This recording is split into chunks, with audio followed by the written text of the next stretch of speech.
Dobar dan. Centralna izborna komisija Bosne i Hercegovine raspisala prijevremene izbore za predsjednika RS-a za 23. novembar 2025. godine.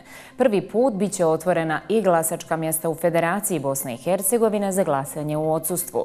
Ova informacija razbjesnila je Milorada Dodika, bivšeg predsjednika RS-a, koji se danas obratio iz prostorija stranke, okrivljujući Sarajevo, negirajući CIK i sud Bosne i Hercegovine, naposljetku poručujući da SNSD neće učestvovati na izborima.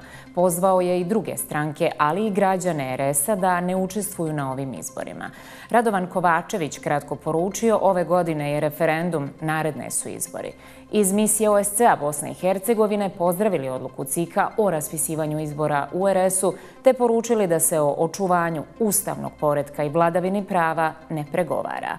O odluci CIK-a Bosne i Hercegovine uskoro razgovaramo sa Vehidom Šekićem. Ostanite s nama.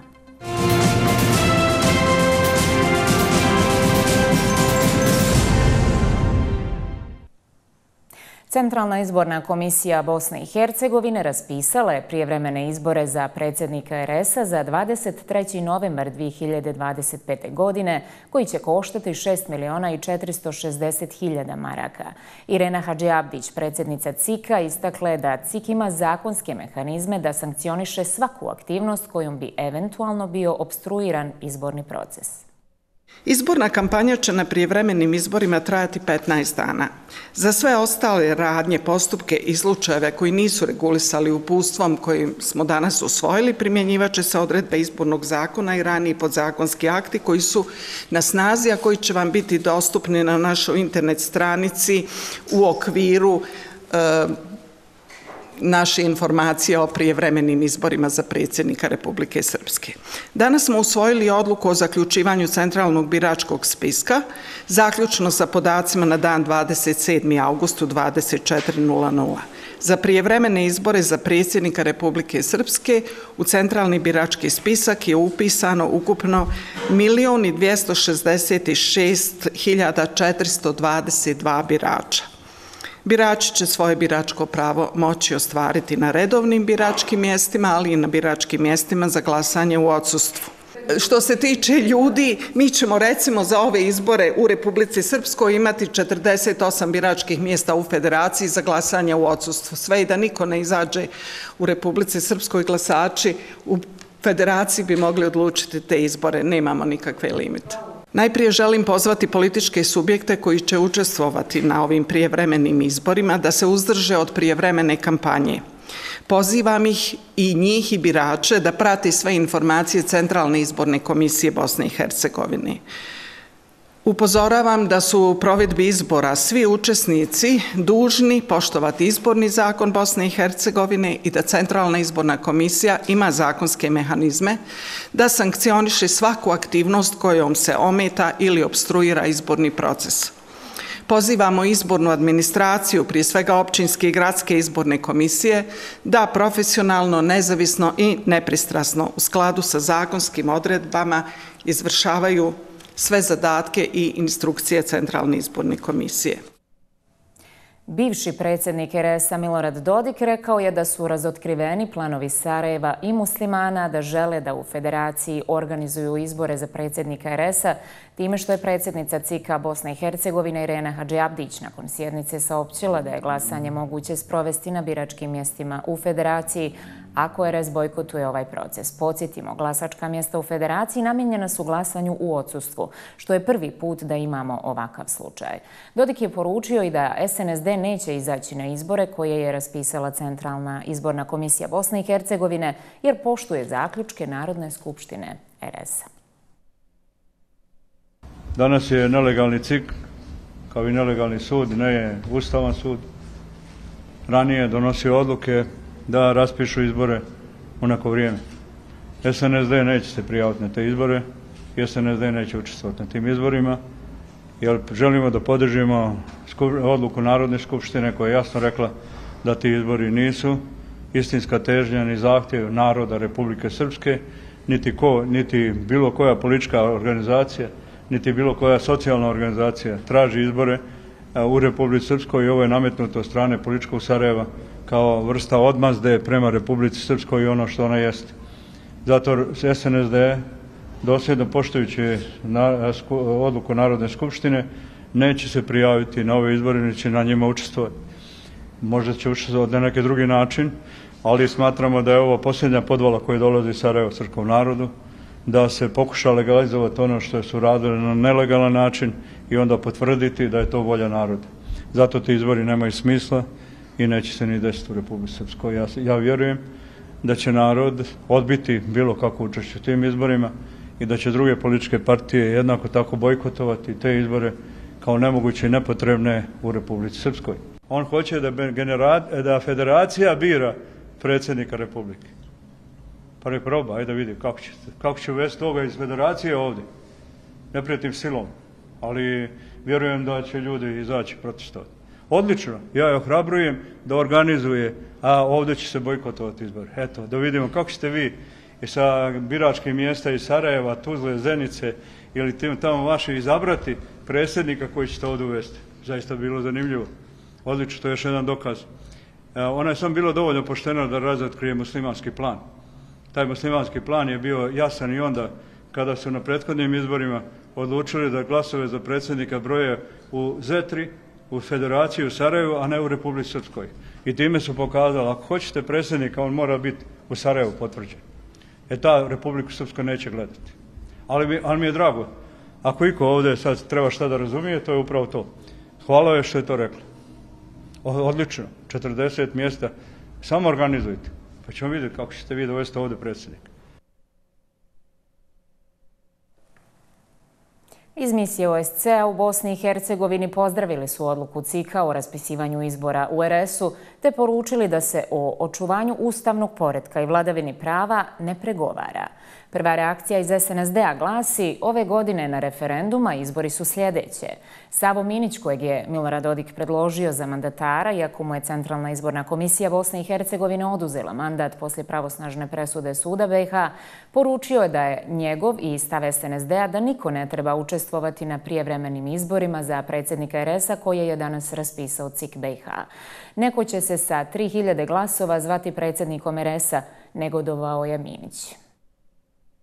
Radovan Kovačević poručio da će RS ove godine na referenduma, a izbori su, kako kaže, predviđeni za sljedeću godinu. RS će ove godine isključivo poručiti jedno veliko ne Šmitu, CIK-u i neustavnom pravosuđu, a poslije toga jedno veliko da za RS, navodi Kovačević.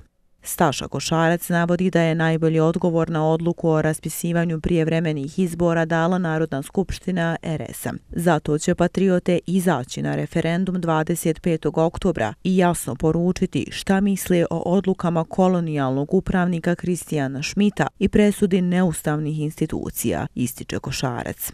Sanja Vulić izjavila da je srpski narod kroz vijekove pokazao da ga niko pokorio nije, niti će, te da poručuje Kristijanu Šmitu i političkom Sarajevu da RS nije ničija kolonija, te da to neće ni biti i da će svaki pokušaj tlačenja volje srpskog naroda naići na snažan otpor. Ćerat ćemo se, ali RS niko neće ukinuti, niti će se dozvoliti da volja naroda bude ponižena i zamijenjena diktatom stranca i njihovih domaćih poslušnika, poručila Vulić.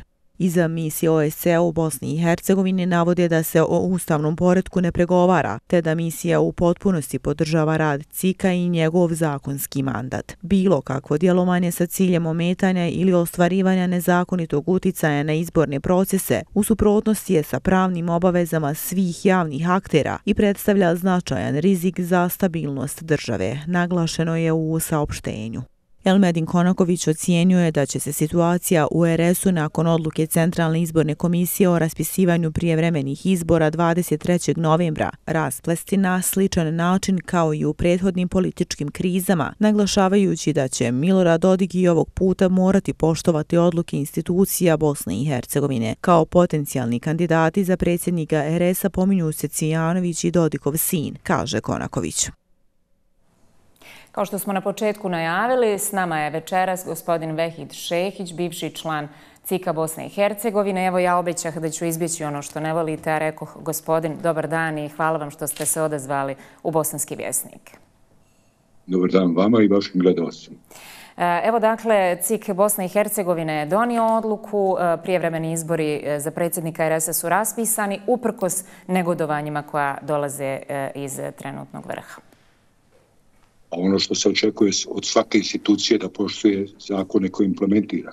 Centralna izborna komisija postupila prema odredbama izbornog zakona, bila je dužna nakon utvrđivanja prestanka mandata predsjedniku Republike Srpske, s tim što moram da kažem da je njemu mandat prestao danom pravosnažnosti sudske odluke u krivičnom postupku s onom zaštitnom mjerom, da jasno stoji da od dana pravosnažnosti on više ne može obavljati funkciju predsjednika Republike Srpske. I izborna komisija je ex officio po službenoj dužnosti morala utvrdi prestanak mandata. Nakon toga, po pravosnažnosti i te odluke, dužna je po izbornom zakonu raspisati prijevremeni izbori koji se moraju održati u roku od 90 dana od dana donošenja odluke o raspisivanju prijevremenih izbora i vidimo da će u ti roku 90 dana biti održani izbori, odnosno kako je to danas odlučeno na sjednici 23. novembra će biti održani izbori za predsjednika Republike Srpske. Ono što je novina i zanimljivo je, vidjeli smo, evo, dakle imamo glasačka mjesta u Federaciji Bosne i Hercegovine namijenjena za glasanje u odsustvu. To je preventivna mjera zbog mogućih opstrukcija, je li tako? Pa ne, uvijek postoje mogućnosti glasanja u odsutnosti. To su posebna biračka mjesta.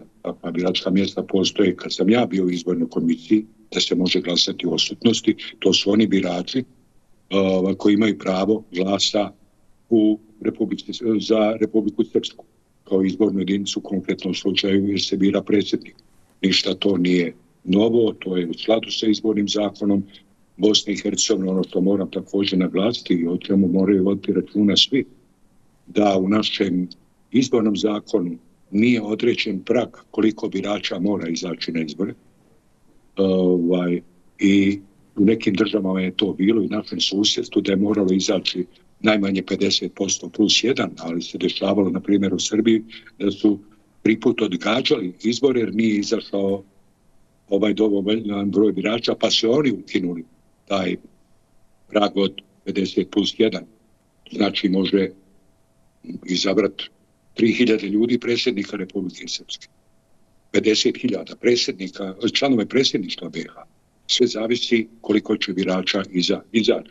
Tako da se ne može dovoditi u pitanju legalitet samog izbornog procesa bez obzira koliko će birača izaći. Ja bih volio da oni izađu u što većem broju, jer mandat novo izabranog predsjednika, koji po mom mišljenju mora dolaziti iz srpskog naroda, jer nije utvrđen prestanak mandata od predsjednicima Republike Srpske koji su iz reda bošnjačkog i hrvatskog naroda, tako da očekujem da izađu, da iskoriste svoje to biračko pravo i da izaberu novog predsjednika čiji mandat ističe sljedeće godine, jer sljedeće godine ćemo imati redovne izbore, između ostalog i za predsjednika Republike Srpske. Ovo što ste pomenuli da je vaše mišljenje da treba biti iz reda srpskog naroda, samo da damo gledalcima kontekst. Dakle, danas je postojala rasprava na sjednici CIK-a BiH o tome da li treba biti iz reda srpskog ili može da bude i iz reda bošnjačkog ili hrvatskog naroda i predsjednica CIK-a je tvrdila da može biti iz bilo kojeg. Dakle, ima li tu sad neke diskriminacije u konkretnom slučaju, konačnici? Moram reći, ako je neko diskriminisan u Bosni i Hercegovini, to su etnički neopredjeljeni građani Bosne i Hercegovine, koji kao i predstavnici nacionalnih manjina, koji također ne mogu biti kandidati na izborima za određeni nivo. Ovdje se ne može raditi o diskriminaciji. Ja postavljam hipotetičko pitanje, a može se i tako desiti. Ako bude nekakvog inženjeringa u izbornom procesu, šta ako kandidat iz reda bošnjačkog i hrvatskog naroda dobije najveći broj glasova?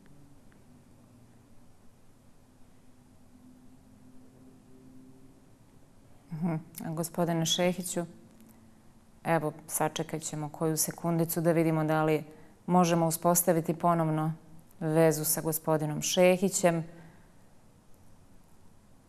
U međuvremenu možemo pogledati i reakcije koje su danas pristigle na odluku Centralne izborne komisije Bosne i Hercegovine o raspisivanju prijevremenih izbora za predsjednika RS-a i pokušati se ponovo vratiti nakon toga razgovoru sa gospodinom Šehićem. Nakon što je objavljeno da bi Radovan Višković trebao preuzeti funkciju generalnog direktora javnog preduzeća Autoputevi RS-a, vlada RS-a je danas naprasno smijenila pobunjene članove nadzornog odbora, tačnije kompletan nadzorni odbor Autoputeva RS, nakon čega je imenovan novi, koji bi uskoro trebalo da imenuje Viškovića za direktora tog preduzeća. Inače, Višković, kao i Dodik, mora vratiti diplomatski pasoš. Vlada Slovenije je na današnjoj sjednici razmatrala inicijativu da se Miloradu Dodiku, bivšem predsjedniku RS-a, kao i izraelskom premijeru Benjaminu Netanjahu, zabrani ulazak u zemlju. Pogledajte vijesti u nastavku.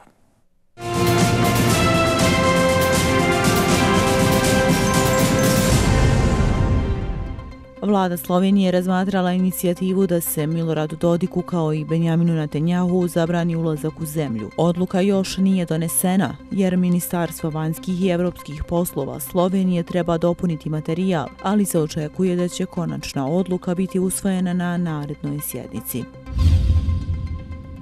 Elmedin Konaković kazao da je potpisao dopis u kojem od Radovana Viškovića u roku od 15 dana traži da vrati diplomatski pasoš. U slučaju da ne ispoštuje ovaj rok, iz Ministarstva vanjskih poslova će obavijestiti graničnu policiju Bosne i Hercegovine i diplomatsko-konzularnu mrežu da mu je pasoš poništen, te da s njim više neće moći prelaziti državnu granicu. Nakon što je objavljeno da bi Radovan Višković trebao preuzeti funkciju generalnog direktora javnog preduzeća Autoputevi RS-a, vlada RS-a ekspresno smijenila pobunjene članove nadzornog odbora. Imenovan novi odbor koji bi uskoro trebao da imenuje Viškovića za direktora tog preduzeća. Ambasador Rusije u Srbiji Aleksandar Bocan Haračenko upozorio da Rusija neće ostati po strani zbog dešavanja u RS-u. Pitanje primjene Dejtonskog sporazuma je stalna tema. To je pitanje koje se nalazi na dnevnom redu Vijeća sigurnosti. Zbog toga je to zaista ključan faktor u obezbjeđivanju stabilnosti u RS-u i u Bosni i Hercegovini, naglasio je ruski ambasador. Dragan Čović poručio da ne bi bilo ni hrvatskog naroda ni Bosne i Hercegovine u sadašnjim granicama, da nije bilo hrvatske zajednice te takozvane Hrvatske republike Herceg Bosne. Dodaje kako historiju niko neće iskriviti i pretvoriti u neke druge vrijednosti. Društvenim mrežama kruže video Valentine Gomez gdje vidno pali primjerak Kur'ana. Gomez je kandidatkinja za 31. kongresni okrug Teksasa. Ovaj potez doveo je do njene zabrane na svim glavnim platformama društvenih mreža osim na X-u. Gomez zaključuje svoj nedavni video izjavom da je pokreće Isus Hrist.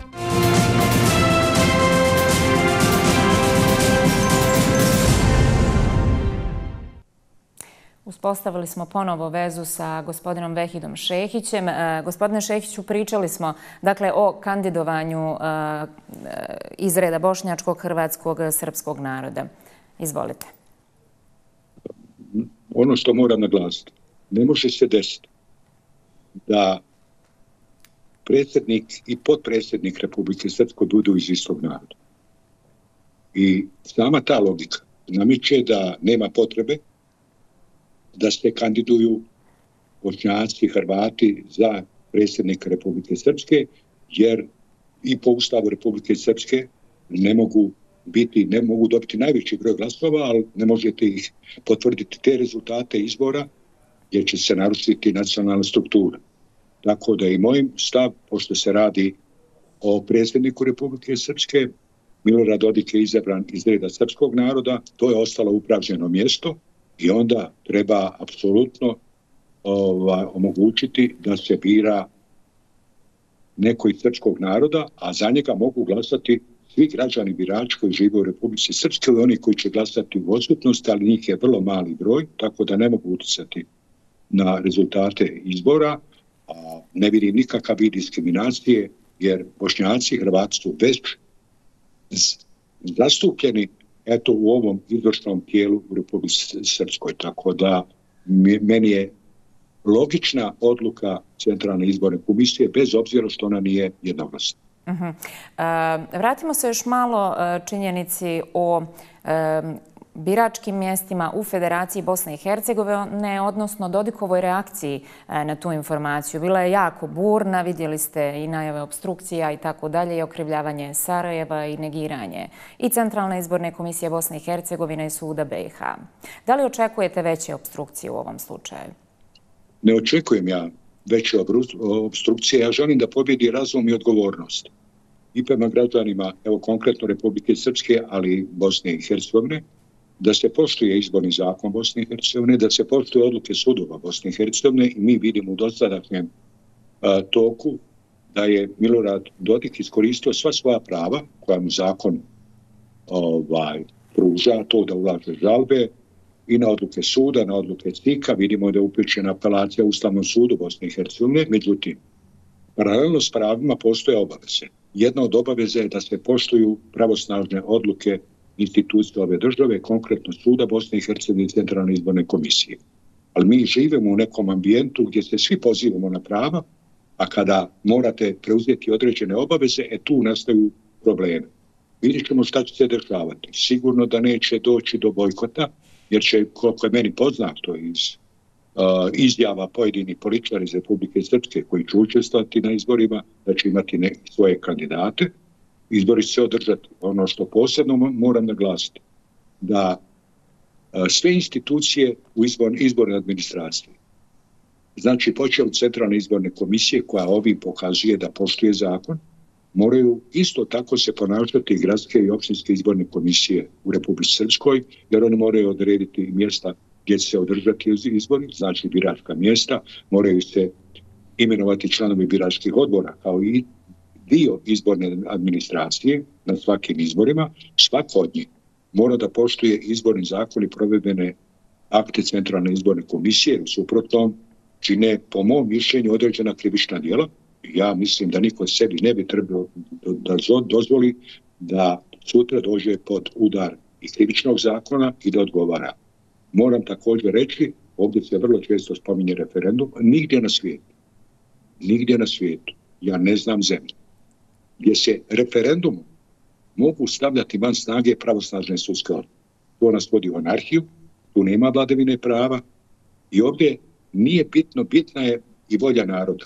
Volja naroda je na prošlim redovnim izborima, kada je u pitanju predsjednik Republike Srpske izabran Milorad Dodik, jer je dobio najveći broj glasova. Ne ulazeći o svim onim stvarima koje su dovodili u pitanje tačnost izbornih rezultata. Ali isto tako ne stoji ni teza da onaj koji ga je birao može ga jedino i razriješiti. Postoje u zakonu predviđeni članovi kada izabranim imenovanim zvaničnicima prestaje mandat. Jedan od zakonskih uslova je, ukoliko mu je izrečena kazna 6 mjeseci, njemu po sili zakona prestaje mandat. Tu se više ne pita volja naroda da li sam za ili protiv, mora se poštivati zakon. Ja sam za vladavinu prava, ja sam za taj ustavni patriotizam o kojem vrlo često govorim, jer bez toga nema jednakopravnosti građana, nema jednakog pristupa pravdi u Bosni i Hercegovini, i što jeste problem i danas, jer mnogi misle da su nedodirljivi, a ta jednakopravnost je za mene jako bitna, jer tu nema zaštićenih. Tu smo pred zakonom svi isti, bez obzira na neki naš društveni i politički položaj. Evo, kad ste rekli referendum, svakako ga Milorad Dodik ne može potpisati, tako da moramo čekati novog predsjednika. Ukoliko on bude želio da potpiše, tek onda i može biti proveden referendum, iako je nonsens da bude o sudskoj odluci. Ja ponovo govorim, takav referendum nema ni ustavno ni zakonsko pokriće sa tim pitanjem. Postavlja se pitanje. Pošto je, ja uvijek se pozivam na tu odluku od 12.6. koliko se sjećam, kad je ostala pravosnažna. U izreci presude i obrazloženju jasno stoji da tog dana prestaje mandat predsjedniku Republike Srpske Miloradu Dodiku i da u narednih 6 godina ne može obavljati tu funkciju. Ko može predložiti mandatara? Ko može potpisivati određene akte? koji su bitni za funkcionisanje Republike Srpske kao dijela Bosne, ravnopravnog dijela Bosne i Hercegovine, po mom mišljenju to od 12.6. ne može raditi Milorad Dodik. Na koji će se način to prevazići, ne znam, ali možda treba sačekati ove izbore 23. novembra, kada ćemo dobiti novog predsjednika i Republike Srpske, onda on može preuzeti ona ustavna ovlaštenja koja mu garantuje Ustav Republike Srpske kao i zakon. Gospodine Šehiću, hvala vam mnogo što ste izdvojili vrijeme i bili gost Bosanskog vjesnika danas. Hvala vama. Djeca u Gazi nemaju više snage ni da plaču, kazala je ovo direktorica Organizacije za prava djece. Iz UN-ove agencije za palestinske izbjeglice poručuju da, osim gladovanja, izraelski napadi nastavljaju raseljavati brojne porodice. Najmanje 4 osobe su ubijene u jutrošnjim izraelskim napadima na pojas Gaze. Državna novinska agencija Wafa javlja da su Palestinka i njeno dijete ubijeni u napadu na izbjeglički kamp Bureji u centralnoj Gazi. Agencija UN-a za palestinske izbjeglice saopštila je da izraelski napadi nastavljaju raseljavati brojne porodice u pojasu Gaze, dok enklava istovremeno trpi gladovanje. Bombardovanje i naredbe za iseljavanje primoravaju cijele porodice da napuštaju svoje domove još jednom uslijed straha od razaranja. Direktorica Organizacije za prava djece istakla je da su djeca u Gazi toliko fizički iscrpljena da više nemaju snage ni plakati. Kako kaže, moralna je i pravna odgovornost da se djeluje kako bi zaustavili ovu okrutnost. Brojne žene u Izraelu su protestovale ispred rezidencije Benjamina Netanjahua u Jeruzalemu, zahtijevajući prekid vatre u Gazi i sporazum o razmjeni zatvorenika s Palestincima. Francuska razmatra otvaranje ambasade na teritoriji Palestine. Vjerni svojoj historijskoj posvećenosti, pravednom i trajnom miru na Bliskom istoku, odlučio sam da Francuska prizna državu Palestinu. Svečanu objavu učinit ću na Generalnoj skupštini Ujedinjenih nacija u septembru. U ruskom napadu na Kijev poginulo je 12 osoba, među kojima 3 djece. Tokom napada uništene su i prostorije delegacije Evropske unije. Ovo je pravi odgovor Moskve na mirovne napore. Ursula von der Leyen poručila je da Rusija mora odmah zaustaviti svoje nediskriminatorne napade na civilnu infrastrukturu i pridružiti se pregovorima za pravedan i trajni mir. Ovo je najveći napad na glavni grad Ukrajine od 31. jula, kada je ubijeno više od 30 ljudi. Povodom obilježavanja 30. godišnjice masakra na Markalama, u kojem su od granate srpskog agresora kod gradske tržnice ubijena 43 građanina Sarajeva i ranjene 84 osobe, porodice žrtava i prisutni su položili cvijeće. U vijećnici je održan skup, a u sklopu programa predstavljena je i izložba pod nazivom Zločini na Markalama, ubijanje i ranjavanje civila, suđenje zločincima, negiranje istine, otpor, zaborav. Povodom 30. godišnjice masakra na Markalama, u kojem su od agresorske granate kod gradske tržnice ubijena 43 građanina Sarajeva i ranjene 84 osobe, danas je održana komemoracija u vijećnici na kojoj je poručeno da ništa nije naučeno na greškama koje je međunarodna zajednica napravila za vrijeme počinjenja zločina u Bosni i Hercegovini. Gradonačelnik Sarajeva Samir Avdić rekao je da su ovakve teške godišnjice obaveza da se sjećamo onih koji su svoje živote ugradili u temelje Bosne i Hercegovine. 30 godina kasnije bolne jenjava, rana koju je ovaj zločin ostavio na tkivu grada i kolektivnom sjećanju svih nas još uvijek je otvorena. Upravo zato naša obaveza nije samo da pamtimo. Naša obaveza je da govorimo, da ne dozvolimo da se istina prešuti, da žrtve budu zaboravljene, da zločinci ostanu bez imena, a pravda nezadovoljena. Premijer kantona Sarajevo Nihat Duk rekao je da u trenutku kada obilježavamo godišnjicu masakra na Markalama imamo genocid u Gazi i agresiju na Ukrajinu. Sarajevo je preživjelo jer je imalo vjeru u život, jer su njegovi građani u najtežim danima pohranili hrabrost i dostojanstvo. To je naša snaga. I upravo ta snaga nas obavezuje da budemo solidarni sa onima koji danas prolaze kroz ono što smo mi prošli. Dragi prijatelji, neka današnji dan bude podsjetnik da mir nema alternativu. Naš neka nas žrtve podsjećaju da sloboda, sigurnost i dostojanstvo nisu poklonjeni, već izbor koji se brani istinom, pamćenjem i solidarnošću. Direktor Instituta za istraživanje zločina protiv čovječnosti i međunarodnog prava Univerziteta u Sarajevu Muamer Džananović izjavio je da danas u sklopu obilježavanja 30. godišnjice masakra na Markavama prezentiraju izložbu koja govori o kontinuitetu masovnih zločina opsade Sarajeva. Nakon komemoracije izložba Zločini na Markavama, ubijanje i ranjavanje civila, suđenje zločincima, negiranje istine, otpor zaboravu zvanično je otvorena. U sklopu obilježavanja godišnjice brojne delegacije, članovi porodica i prijatelji položili su cvijeće ispred gradske tržnice u Sarajevu. Podsjećamo, masakr kod gradske tržnice Markale 1995. godine bio je posljednji veliki zločin agresora u opkoljenom Sarajevu, nakon kojeg je uslijedila vojna intervencija NATO-a pod nazivom Deliberate Force. Agresorske snage bile su prisiljene na deblokadu Sarajeva i povlačenje artiljerije s položaja oko glavnog grada Bosne i Hercegovine. I za kraj informacija da su košarkaši Bosne i Hercegovine ubjedljivom pobjedom otvorili nastup na Evropskom prvenstvu. Pobjedili su Kipar sa 27 poena razlike. Toliko za danas. Hvala na povjerenju i ugodna večer.